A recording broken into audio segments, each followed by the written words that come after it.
After all, he knew for certain, beyond a doubt, that this was in fact a dream.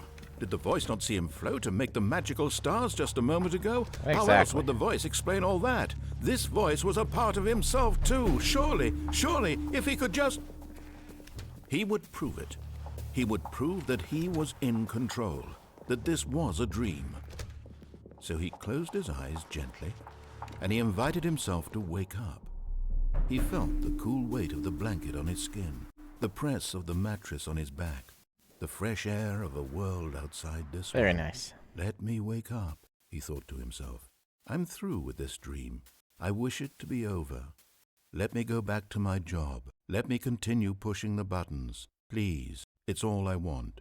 I want my apartment and my wife and my job. All I want is my life exactly the way it's always been.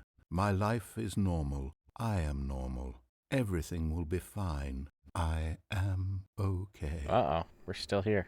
Stanley began screaming. Please, someone, wake me up. My name is Stanley. I have a boss. I have an office. I am real. Please, just someone tell me I am real. I must be real. I must be. Can anyone hear my voice? Who am I? Who am I?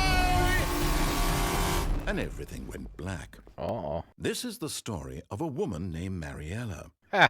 Mariella woke up on a day like any other. She arose, got dressed, gathered her belongings, and walked to her place of work.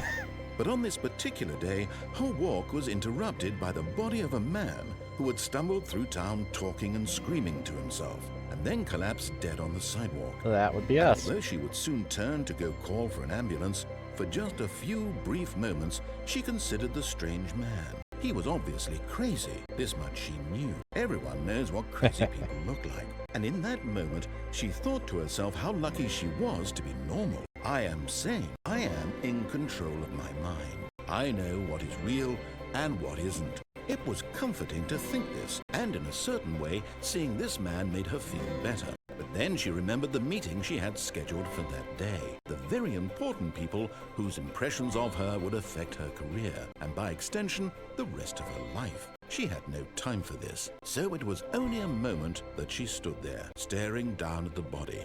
And then she turned and ran. Well, there you go. Apparently we're crazy. And the options this time? The door on the left or the door on the right? Cast your vote now in the comments. You get to decide Stanley's fate. Your choices are the left door or the right door. Cast your vote now in the comments.